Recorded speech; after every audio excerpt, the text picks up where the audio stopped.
Chapter 7 is an important chapter. To really understand something is to be able to apply it in new scenarios. And in this chapter, we will apply our knowledge on the p-value and statistical testing in two concrete examples. In the first part, we will simulate coin flipping and try to figure out how we can detect a biased coin with at least 95% certainty. Now, this will result in an amazing simulation tool with corresponding incredible figures. The second part will showcase A/B testing. Now, this will be less elaborate and less exotic, but nonetheless much more similar to everyday industry experience. So let's start with the first example by diving into the slides.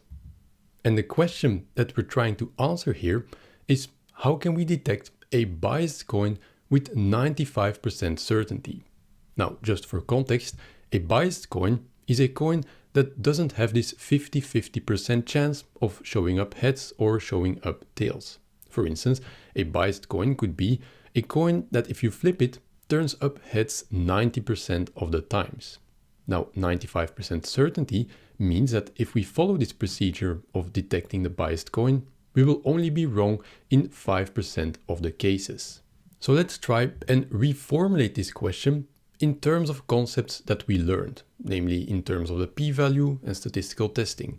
And of course, we will use our favorite tool, namely simulation, which will then result in figures like this one, which contain enormous amounts of information. Now, without going into the details at this point already, you can look at this line on this figure and consider it being a level of skepticism that you should have towards this coin. The lower the line, the higher your level of skepticism that this is indeed a biased coin. But we will of course learn how to generate this and what this actually represents later in this part. Let's now start at the beginning, namely the statistics of coin flipping. And there are in fact 3 levels or layers of probability when it comes to coin flipping. And we will go through these levels layer by layer. And we start out with the most fundamental layer, namely just flipping a coin once. Now, this is an event where we only have a binary outcome. Either the coin turns up heads or it shows tails. Now, if we define the coin turning up heads as a success, then we can attribute a probability of success to this coin, which we will call P. Now, this P will be a number between 0 and 1. For instance, for a fair coin, this number will be 0.5, reflecting a 50% possibility for the coin turning up heads, and then of course a 50% chance of turning up tails. Now, for a biased coin, on the other hand, let's say a coin that turns up heads 72% of the times, P will be 0.72. Now, it is important to stress here that just by looking at the outcome of one coin flip, you will never have enough information to be able to detect whether it was a biased coin or a fair coin in any capacity. Consider the following scenario. Let's say that I have 2 coins, one fair coin and one biased coin that shows up heads 90% of the times. Now, I'm going to flip one of these 2 coins and you don't know which one. And then the challenge I pose to you is to figure out which coin I flipped, the fair one or the biased one. So let's say that the outcome of this flip is tails.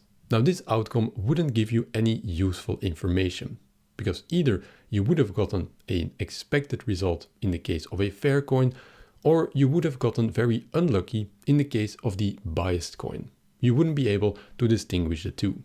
So how do we then change the setting such that we are able to get some more information about whether the coin is biased or not?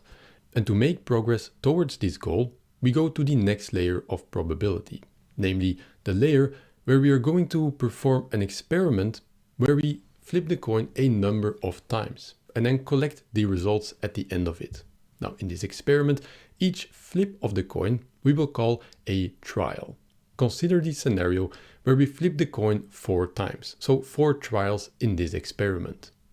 Let's say that we got tails, heads, tails, and tails.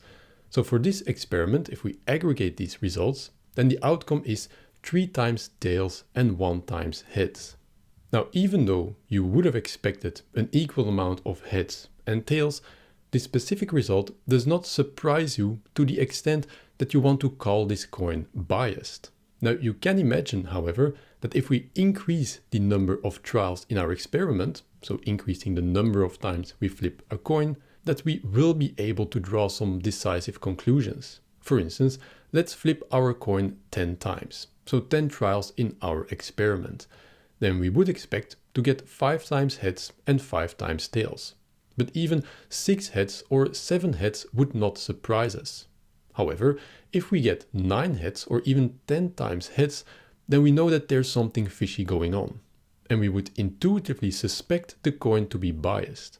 But how certain are we then in this case that the coin is biased or not? Do we meet this 95% certainty or not? So basically the question becomes, where is this boundary of outcomes where we would say the coin is biased and where we would not confidently say so? To find out, consider running such an experiment of flipping a coin 10 times over and over and over again, and then collect the outcome for each experiment. Now, it will be clear, of course, that you will not get the same result each time. For some experiments, you will get 5 hits, sometimes 6, 4, and so on and so on.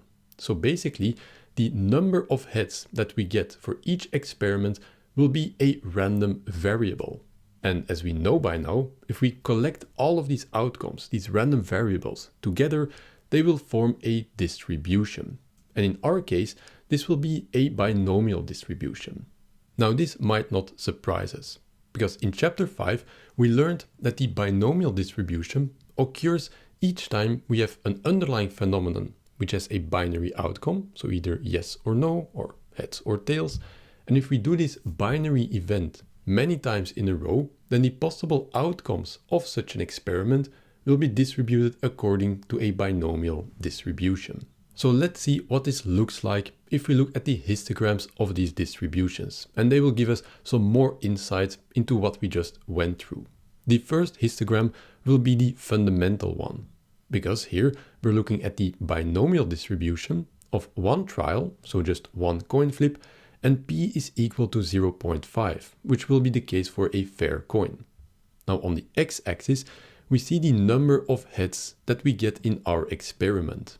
So in this case, we have 0 with a probability of 50%, and we have 1 with a probability of 50%.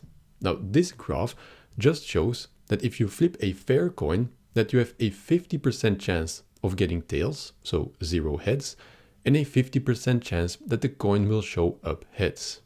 And of course, if we can simulate one flip, then we can of course also simulate 2 flips. And this gives us the binomial distribution for 2 trials, so 2 times flipping the coin, and still for a fair coin, so p is 0.5. Because we flip the coin 2 times, there are 3 possible outcomes for the number of heads that we get. So either the coin turns up heads 0 times, or it shows heads one of the 2 times, or it shows up heads 2 times. Now, each of these scenarios have their own probability assigned to it.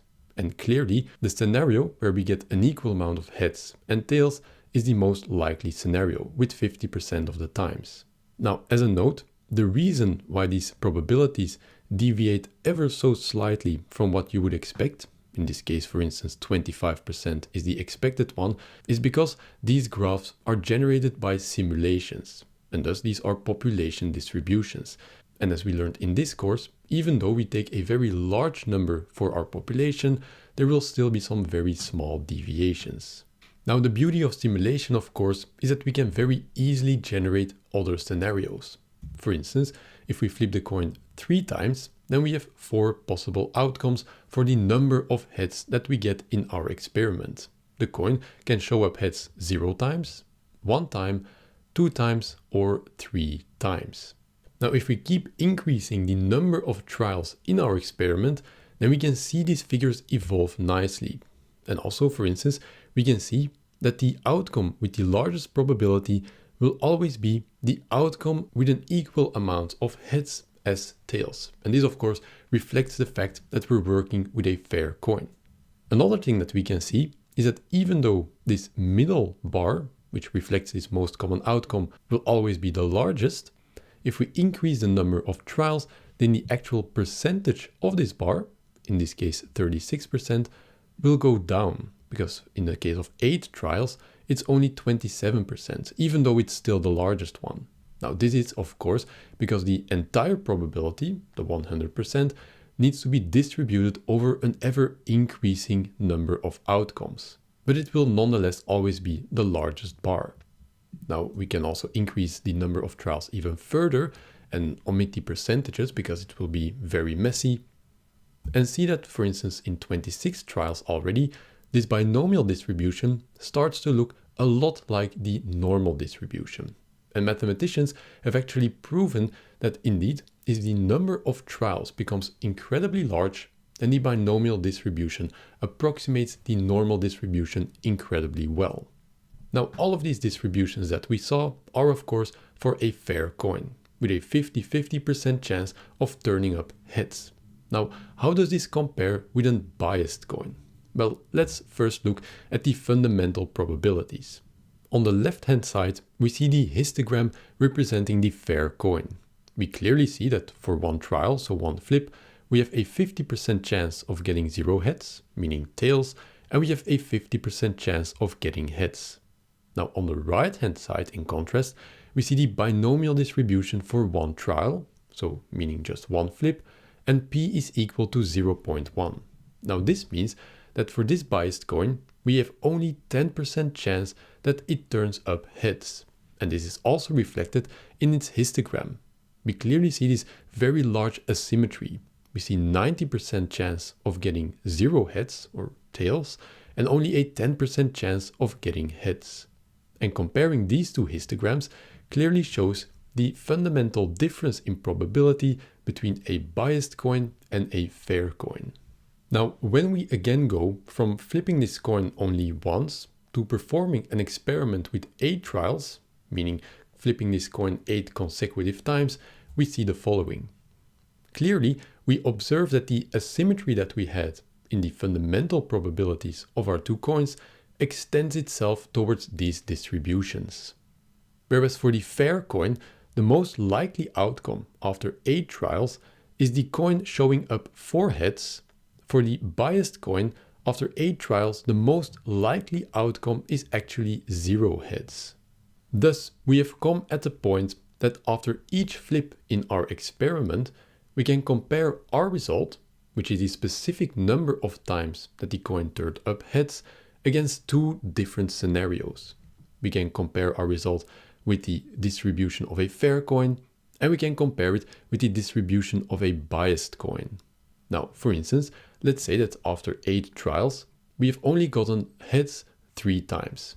Then we can clearly see that for the fair coin, this is a much more likely scenario than it is for an unfair coin, a biased coin, which for this biased coin is only 3.3% of the times. Now, this is great, and it's also useful information, but the procedure has 2 major flaws. The first one is that we are comparing with only one particular biased coin. And in this case, the difference between these distributions is very clear, namely because this bias is very large. Now you can imagine that if the coin is only slightly biased, which is the more realistic scenario, that the difference between these 2 distributions becomes very small, and therefore decisive conclusions will be difficult to draw. Now the second flaw is that even when we are comparing with an extremely biased coin, which is the case here, there are still some outcomes that will not allow us to make a decisive conclusion. For instance, having the coin showing heads only 2 times after flipping it 8 times has a similar probability for both the fair coin and for the extremely biased coin. And thus, in this outcome, it wouldn't be all that easy to distinguish between the 2. Now, given these 2 flaws, we need to ask ourselves the question whether this procedure is really the right one. Now, remember back to the original question. Can we detect a biased coin with 95% certainty? Now, there are a lot of percentages on these 2 graphs, but none of them really represents this probability. And thus, unfortunately, we need to conclude that no, at this point, this is not exactly what we want. We're not there yet in answering this question. Now, to take a step in the right direction, we want to take this fair coin distribution as our starting point. And we want to make it our assumption against which we can compare our own outcome. In particular, we want to compare our specific outcome to all of the other values in this distribution. Now, this sounds a lot like p-values and statistical testing. So let's indeed now see and try how we can reformulate the original question in terms of these concepts that we learned about. So let's now indeed try to rephrase our original question such that it relates to a p-value. And let's do so incrementally, step by step, and see where we can indeed include a p-value. Now we start with an observation. We flip the coin 8 times and we got 3 heads. Let's say that this is the specific outcome for our experiment. Now we know that a fair coin has a known distribution of outcomes for 8 trials. That's this binomial distribution that we just looked at for a fair coin. Now, if the coin was fair, and this will be our null hypothesis, how expected would 3 heads be? Then the next question would be, if the coin was fair, what would be the likelihood of getting 3 heads or more extreme? Now, this of course sounds a lot like the p-value, and this is where exactly it comes in. So this can be rephrased as, what is the p-value for a fair coin given 3 heads out of 8 flips? And this should be 8, so let's just adapt it right here, out of 8 flips. And this is a question that rephrases our original question, but which includes our p-value. So how do we now craft a procedure around this question that includes the p-value that allows us to detect the unfair coin? So let's see how we do this. Now remember, the experiment that we're doing is flipping a coin multiple times in a row. And the challenge is to, after each flip, try to detect whether this coin is biased or fair. And the procedure will thus be the following, and which will include the p-value. So after each flip in our series, we do the following. We first compute the p-value for our specific outcome. Now, our specific outcome will always be a number of heads in another number of flips. For instance, in our example, this would be the p-value for 3 heads in 8 flips. Now, this small n, the number of heads, and this capital N, the number of flips, of course, evolves as our experiment goes on. But after each flip, we can compute a p-value. Now, once this p-value is computed, the next step will be to look at the actual value of our computed p-value. If it is less than 0.05, we can reject the null hypothesis, which was that our coin is a fair coin. And thus, we conclude that our coin is biased. And in addition, we know that we are at least 95% certain that our conclusion is the right one. And thus, this is the procedure that we can follow to be able to detect whether a coin is biased or not after each flip in our experiment with a 95% certainty. So how do we now implement this procedure in Python and see how and if it actually works? So let's see what the strategy is to simulate such a scenario. Step 1 is to initiate our parameters that define the settings of our scenario. We have the probability of success, which is the fundamental probability of the coin for showing up heads. Again, it's this number between 0 and 1. And then we have the number of trials, or the number of coin flippings that we'll be doing. Then the next step is that for each trial, we need to, of course, simulate a coin flip and then compute its p-value. So for each trial, we first, of course, have to simulate a single coin flip. Now, this can be done by generating a random number with the probability p that we defined up front. And then we need to store the outcome of this one flip, whether it was heads or whether it was tails, and then store it in a list that contains the history of coin flippings, such that at the end of our experiment, we can very clearly see when we got heads and when we got tails. Now, the next step is, of course, to compute the p-value for the null hypothesis that we have a fair coin. Now, for this, of course, there is a function, the binomial test, which is, as you probably imagine, a statistical test. And this simple algorithm allows us to simulate a coin flipping experiment, but also the procedure with which we can detect whether the coin is biased or not. Additionally, this wouldn't be this course if we didn't also generate some very nice figures that go along this simulation. And then we get these figures, which are really packed with information. So let's unpack this figure. Now here we see that this figure represents the simulation of flipping a coin 100 times. So 100 trials. And P is equal to 0.5, meaning that we have a fair coin. Now on the x-axis, you see the flip number, indicating each individual flip in our series of 100 flips. The colored bars indicate the outcome of each corresponding flip. So if it is green and pointing up, then this flip resulted in the coin showing up heads. If the bar is red and pointing down, then the result of our flip was tails. So we see here, in the case of a fair coin, that we sometimes get heads and sometimes we get tails. It's very clearly a random process. Now the main element on this figure that represents our procedure of detecting whether the coin is biased or not after each flip is this blue line. Now at the beginning of this chapter, I mentioned that this blue line can be seen as a proxy of how skeptical you can be about this coin. The lower this line goes, the more skeptical you can be. Now at this point, of course, we know that this line represents the p-value after each flip in our series. More notably, the p-value with the null hypothesis that the coin is fair. This means that the lower this line goes, the lower the p-value goes.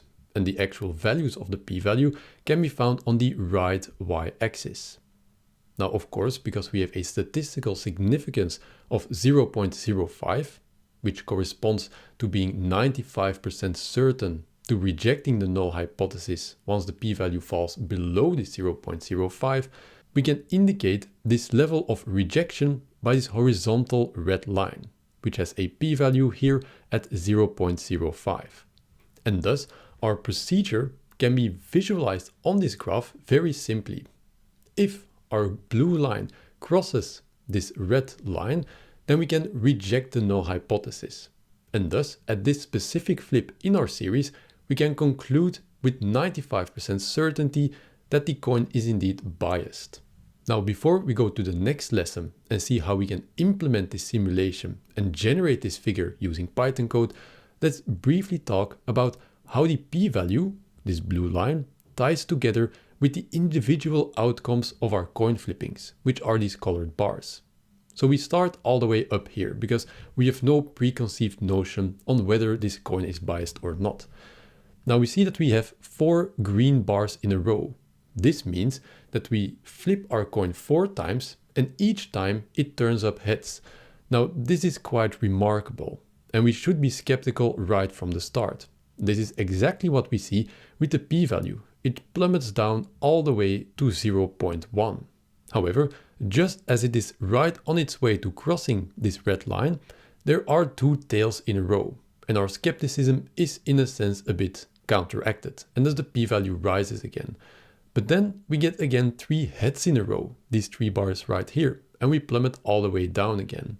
So at this point, we are 9 flips in our experiment, and we only got 2 tails out of these 9 flips, and thus our skepticism is still fairly high. However, then, out of the blue, we get a lot of tails in a row and our p-value is again restored, and our skepticism is again subdued. And it is in this way that this figure very nicely shows that the p-value ties together with the outcomes of each individual flip. Now, because of course we simulate this entire thing just with using Python code, we can generate different scenarios and see how these different scenarios affect these graphs and what we can learn from them. And that is of course what we will do in the next lessons. First, we will implement this entire simulation and the generation of this figure in Python code, and then afterwards we will look at different scenarios and see what we can learn from them. So I will see you in the next lesson.